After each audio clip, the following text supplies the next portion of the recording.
तो पहले त्रेता युग के मनुष्य लंबे होते, तो अब रेवती मैया तो लंबी है। एक दिन बलदाऊ जी तो चले गए कहीं, तब कन्हैया रेवती मैया के पास जाके बोले, अरे भाभी, तू तो मेरे काम की चीज है। अगर मुझे भूख लगेगी, जब आम खाने होंगे, तब तुम्हारी उंगली पकड़ के आम के पेड़ के पास ले जाऊंगा। तुम लंबी हो, तुम आम तोड़ के मुझे देती जाना और मैं खाता जाऊंगा। इतने में बलदाऊ भैया आ गए। तब रेवती मैया ने बलदाऊ से शिकायत कर दी कन्हैया की कि ये कन्हैया मुझे लंबी लंबी कह के चिढ़ा रहा है। तब बलदाऊ भैया बोले, ऐसी बात है तो रुक जाओ, तुम्हारे इस लंबाई के झंझट को ही खत्म कर दो। अब तो महाराज बलदाऊ भैया ने हल उठाया और रेवती मैया के सिर पे मारा। अब क्या हुआ, रेवती मैया छोटी हो गई, अब बलदाऊ भैया के बराबर हो गई।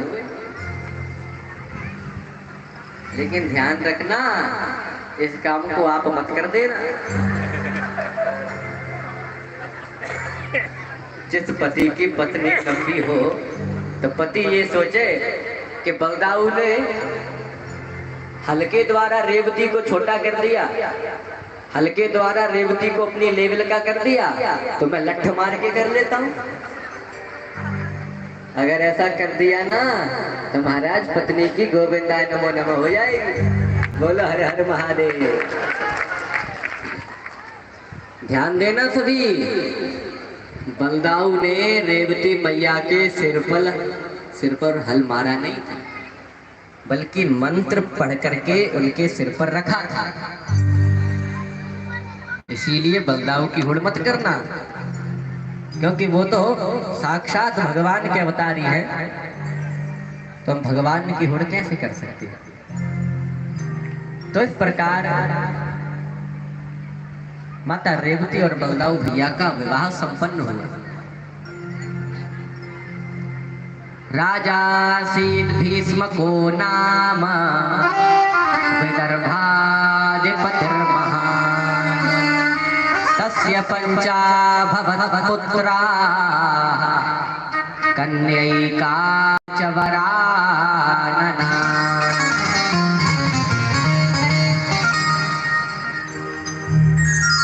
विदर्भ देश के महाराज राजा भीष्मक के 5 पुत्र थे, जिनमें से सबसे बड़े पुत्र का नाम था रुक्मी। एक दिन वो स्नान करने के लिए गए तो नदी में देखा कि कोई बेटी बहती हुई जा रही थी, तो वो उस बेटी को अपने घर ले आए और वही बेटी बड़ी होकर के रुक्मिणी कहलाई। बोलिए रुक्मिणी मैया की। अब जब रुक्मिणी मैया विवाह के योग्य हो गई, तब रुक्मिणी के भाई रुक्मी ने रुक्मिणी की सगाई शिशुपाल के साथ कर दी। लेकिन तब नारद मुनि रुक्मिणी के पास आए और रुक्मिणी से बोले, अरे रुक्मिणी, तुम साक्षात लक्ष्मी हो और श्री कृष्ण साक्षात नारायण है, इसीलिए हे रुक्मिणी, तुम केवल श्री कृष्ण से ही विवाह करो। इतना कहकर नारद मुनि तो चले गए। तब रुक्मिणी ने द्वारकाधीश श्री कृष्ण के लिए एक चिट्ठी लिखी। सभी ध्यान देना, चिट्ठी लिख करके एक ब्राह्मण के हाथों वो चिट्ठी भगवान श्री कृष्ण के पास उन्होंने पहुंचा दी। और भगवान श्री कृष्ण उस चिट्ठी को पढ़ रहे हैं, तो देखो रुक्मिणी उसमें क्या लिख रही है। और कोई खड़ा ना हो, सब अपने स्थान पर बैठे रहे।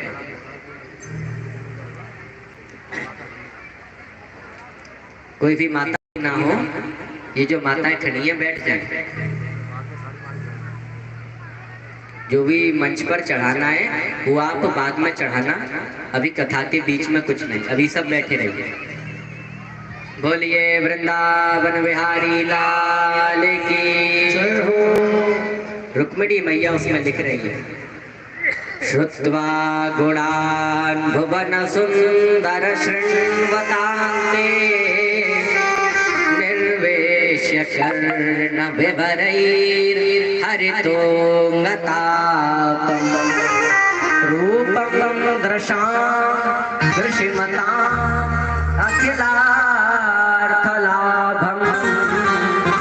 त्वय्यच्युता विशति चित्तमपत्रपं मे।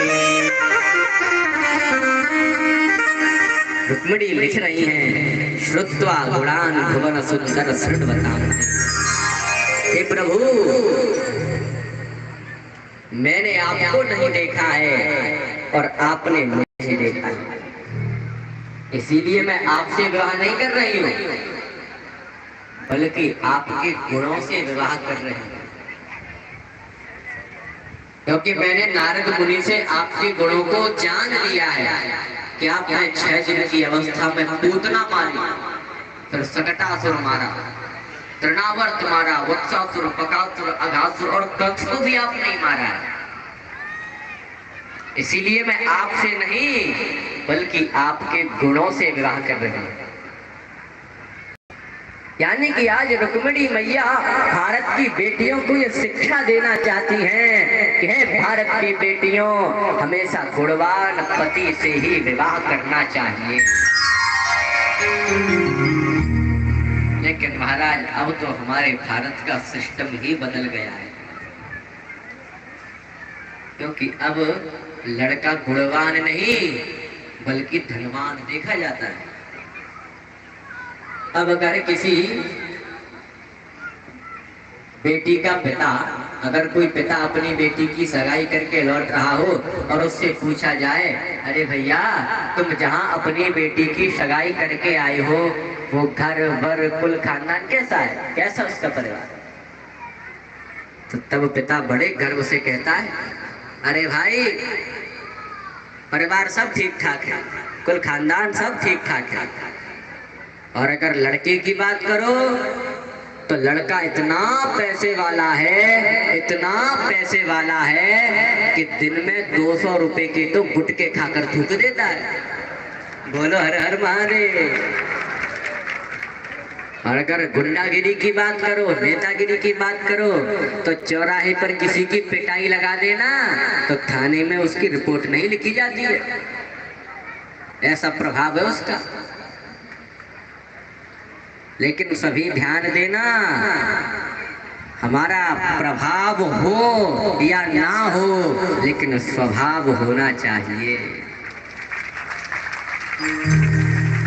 क्योंकि अगर हमारा स्वभाव बाहर और घर पर अच्छा बना रहेगा तो महाराज फिर पत्नी बार बार घड़ी देखेगी, अभी आए नहीं, अभी आए नहीं, रात्रि के 9 बज गए अभी तक नहीं आए।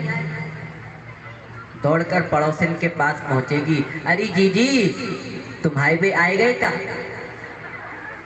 हमारे पिंटू के पापा तो अवे नोना आए। अब घड़ी देखी, अरे राम राम 10 बज गए अभी तक नहीं आए। लेकिन अगर आपका स्वभाव घर पर अच्छा नहीं रहेगा तो पत्नी लेकिन रात की नहीं दिन की घड़ी कैसे देखेगी? अभी गए नहीं, अभी गए नहीं। और दिन तो 7 बजे तो निकल जाते थे, लेकिन अब तो 8 बज गए अभी तक नहीं गए। तो मेरा कहने का भावार्थ ये है कि प्रभाव हो या ना हो लेकिन हमारा स्वभाव होना चाहिए।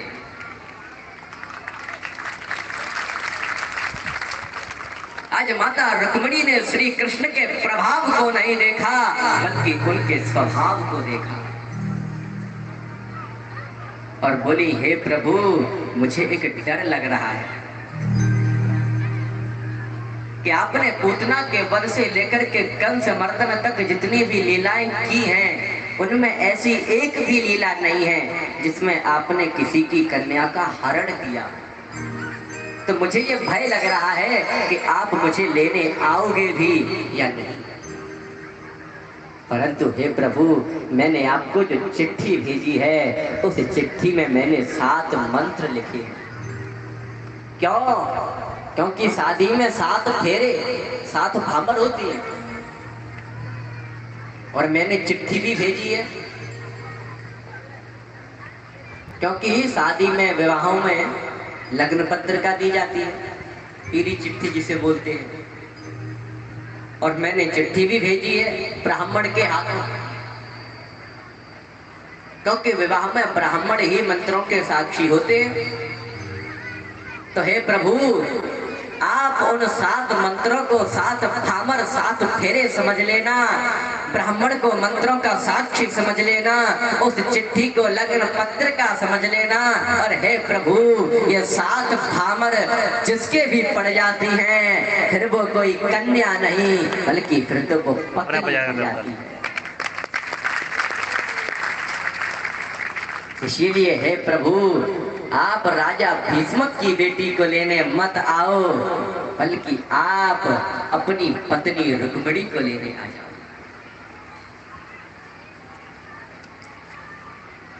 आज भगवान श्री कृष्ण रुक्मिणी की उस चिट्ठी को पढ़ते हैं तब तो तुरंत रथ लेकर के रुक्मिणी को ले जाने के लिए दौड़ पड़ते हैं। बलदाऊ भैया भी सेना लेकर के जा रहे हैं कुंडनपुर की ओर। और कुंडनपुर में आज सखियां और सैनिक माता रुक्मिणी को माता कात्यायनी का पूजन कराने के लिए ले जा रहे हैं। आज माता कात्यायनी से रुक्मिणी कहती हैं कि हे माँ, मैंने आज तक आपसे कुछ भी नहीं मांगा, लेकिन आज मांग रही हूँ, परंतु धन दौलत नहीं। नमस्ये त्वाम्बिके भीक्षणं स्वसंतानयुतां शिवां, भूयात् पतिः मे भगवान् कृष्णस्तदनुमोदताम्।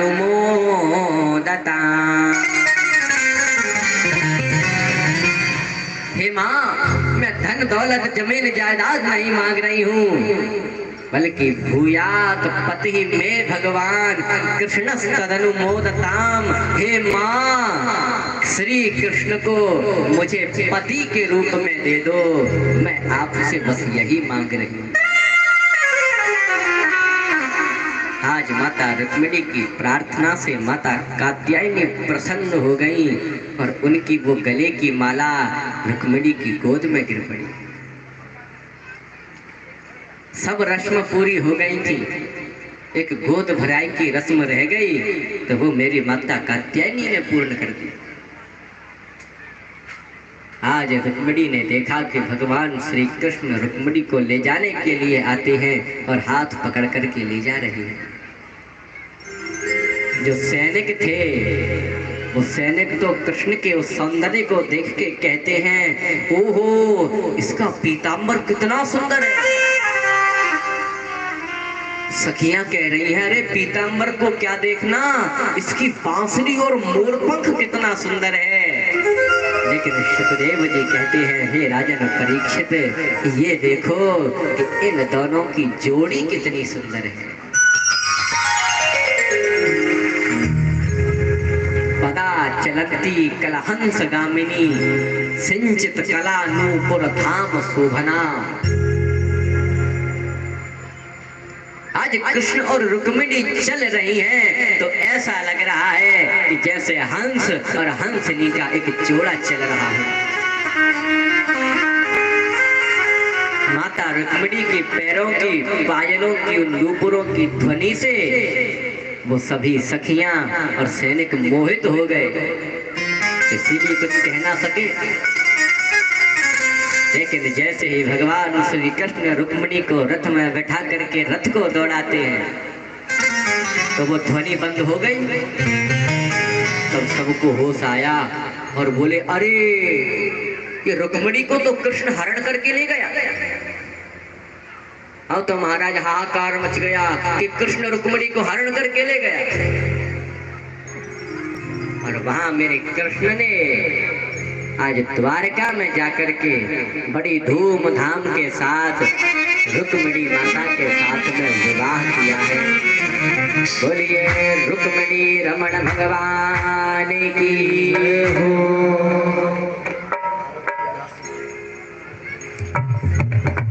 तो भगवान श्री कृष्ण रुक्मिणी से विवाह करते हैं। और आगे के लिए मैं व्यास जी से निवेदन करूं जो हमारा मार्गदर्शन करें। रुक्मिणी रमण भगवान की जय। आप बिल्कुल शांति बना के रहेंगे। भगवान का विवाह कुंडनपुर में नहीं द्वारिका में हुआ है। शांति के साथ बैठे रहेंगे। और इसी मध्य में इटावा से अंकित परिहार जी अपने बंधुओं सहित यहाँ पधारे हैं माल प्यास्टी को नारियल देने के लिए। और मैं आपसे संकेत कर दूं, 14 जुलाई से इटावा में माल प्यास्टी की कथा है। संभव रहा तो चैनल की व्यवस्था होगी और नहीं तो ऋषभदेव गुरु कृपा यूट्यूब चैनल पर ये कथा लाइव रहेगी। 14 जुलाई से 13 जुलाई को इंदौर में कथा पूरी होगी और 14 जुलाई से इटावा में बाल प्यासी की कथा प्रारंभ होगी। और उसी मध्य में आज भगवान श्री कृष्ण रुक्मिणी को लेकर के कुंडनपुर से द्वारिका में आ जाते हैं। कुंडनपुर में भगवान ने विवाह क्यों नहीं किया? कर सकते थे लेकिन क्यों नहीं किया इसका कल विवरण होगा। आज आकर के हम द्वारिका में और भगवान की शादी में सम्मिलित हो जाएं। भगवान का बड़ा सुंदर रूप है, आप देख रहे हैं। एक माला रुक्मिणी मैया के हाथ में है, दूसरी माला द्वारिकाधीश भगवान के हाथ में है। आज वो ऐसा दिव्य सौभाग्य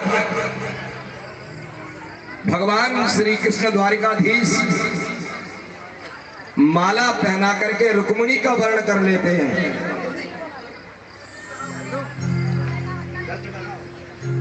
और रुक्मिणी मैया भगवान श्री कृष्ण को माला पहनाती हैं और भगवान श्री कृष्ण रुक्मिणी को माला पहना करके बोले रुक्मिणी रमण भगवान की जय हो। और मुख्य परीक्षित रुक्मिणी रमण भगवान का पहले कन्यादान कर लें, उसके बाद आप कर्म से करते रहेंगे।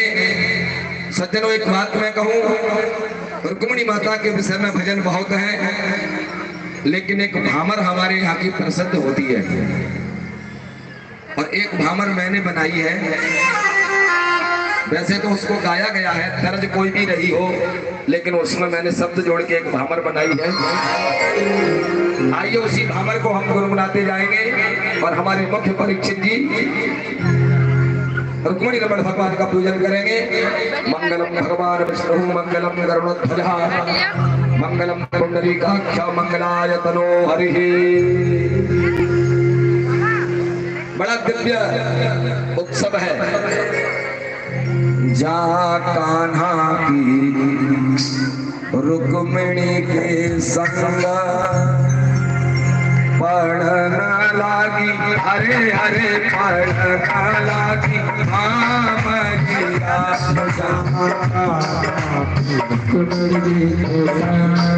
पढ़ना लागी हरे हरे पढ़ना लागी भामरिया।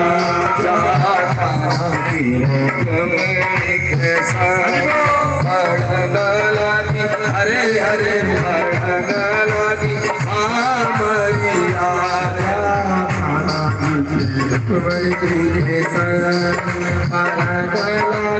हरे हरे पढ़ना लागी भामरिया।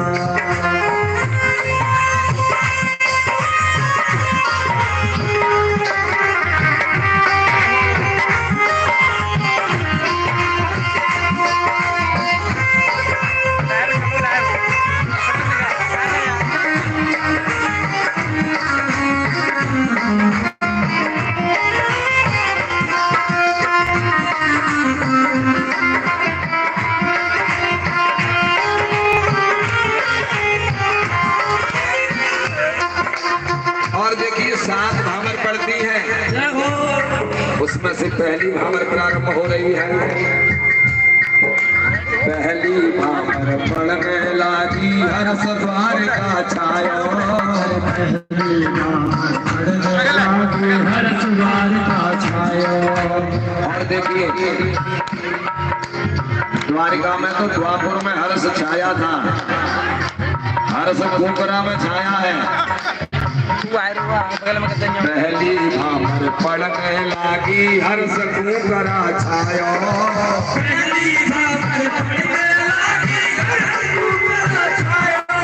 और दूजी तीसरी भावर पड़ गई पलकाऊ भैया पढ़ने लागी हरे हरे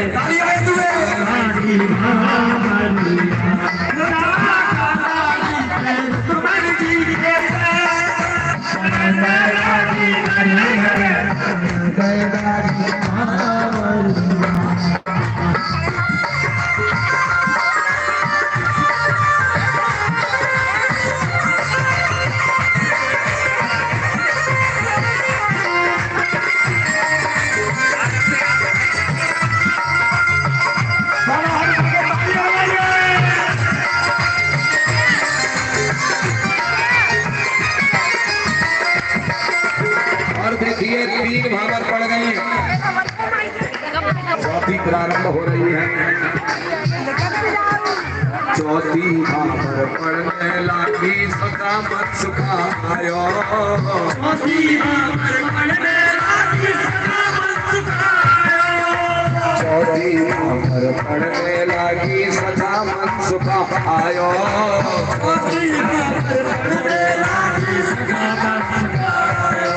और बाल बाल सब हंसने लागे उठा बने सुख पायो, हरे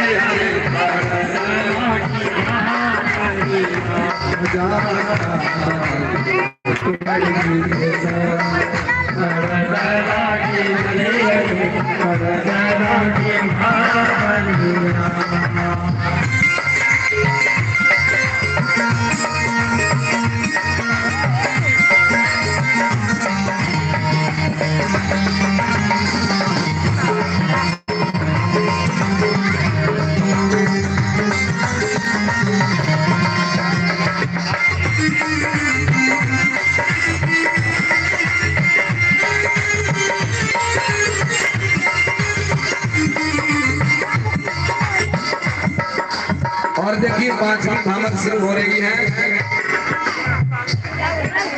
और एक सूचना और दे दूं मैं,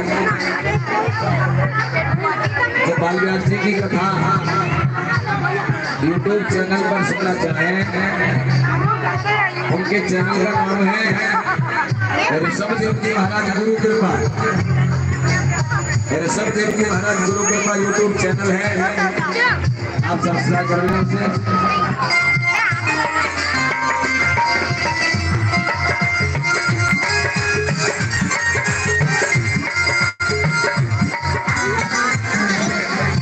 पांचवी भावर शुरू हो रही है।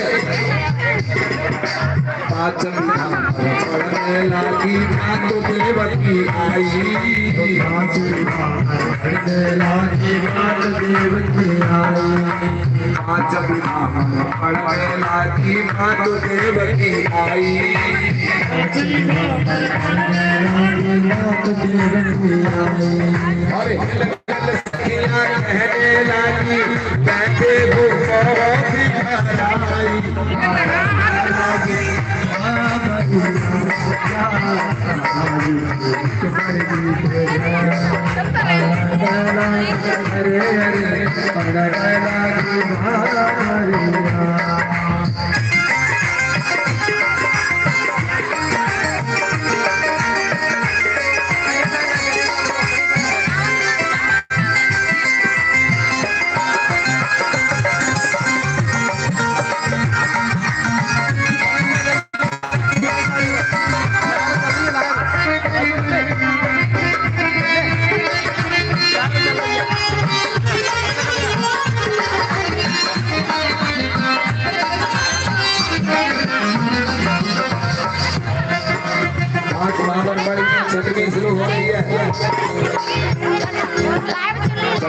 भामर पड़ में लागी कर हर साया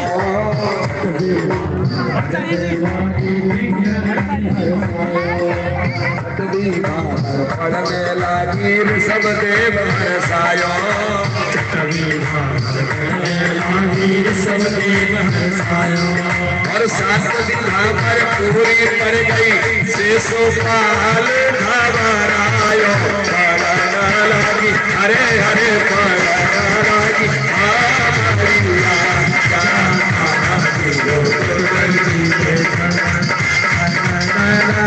हरे हरे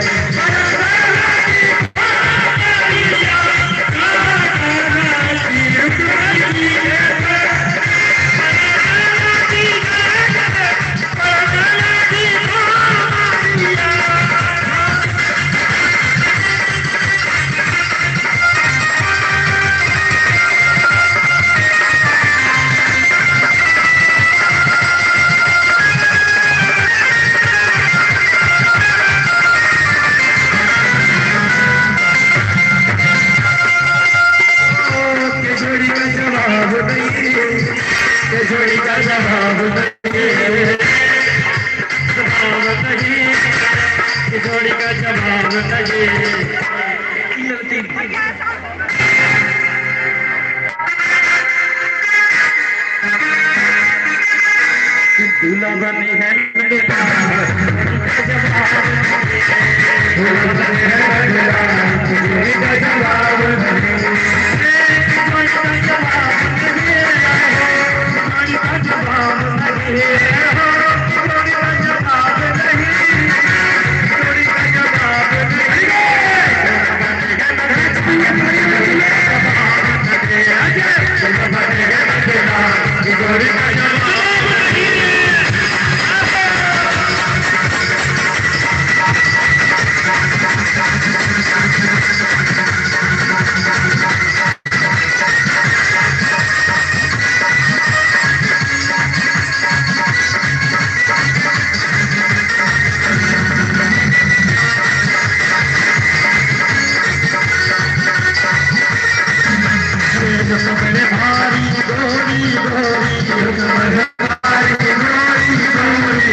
द्वारकाधीश भगवान। अच्छा भगवान की भैया शादी में किन लोगों को खुशी हाथ खड़ा करके बता दें सबको है तो भैया नाचो यार नाचना पूरा होता है तो चुपचाप आज तक की वार्निंग है तुम्हारे लिए आज नाचो तो नाच लो फिर नाचना नहीं मिलेगा तुम्हें। हाँ तो दोनों हाथ उठा के तालियां बजाइए। अरे द्वारकाधीश भगवान जवाब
गुरु जी का हम लोगों के लिए आदेश है, हमारा तुम्हारे लिए आदेश है। दोनों हाथ ऊपर कर ले हो। ये ऐसा सही काम नहीं चला, और ठुमका लगाओ। आज मेरे श्याम के साथ, आज मेरे श्याम के साथ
रुक्मिणी मैया भगवान अपनी जगह पर खड़े होकर नृत्य करा। हाथ उठा के बताओ कोई चाहता हो।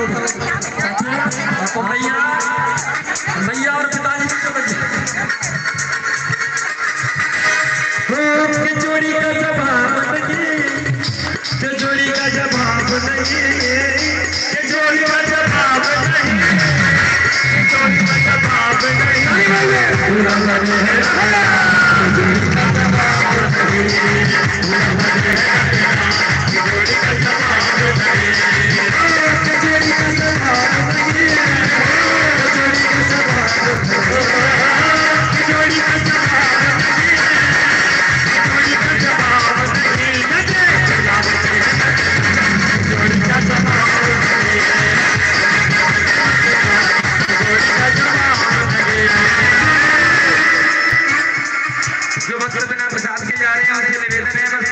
आरती हो रही है। आरती के उपरांत प्रसाद लेकर ही प्रस्थान करें। ज्वाला वाले नील वर्तने सुरेश वस्त्र उच्चारार्थ गंधाक्षर पाणी समर्पयामि।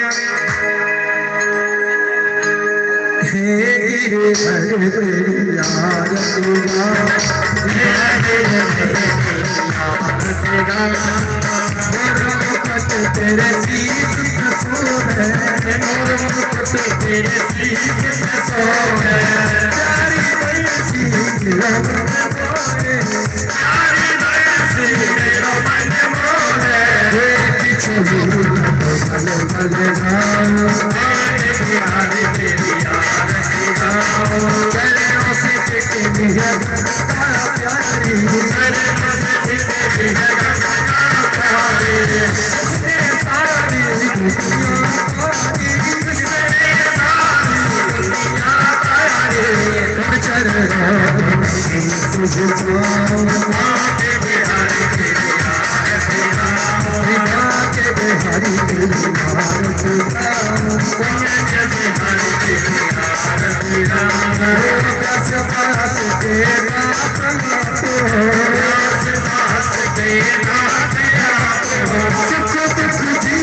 Mama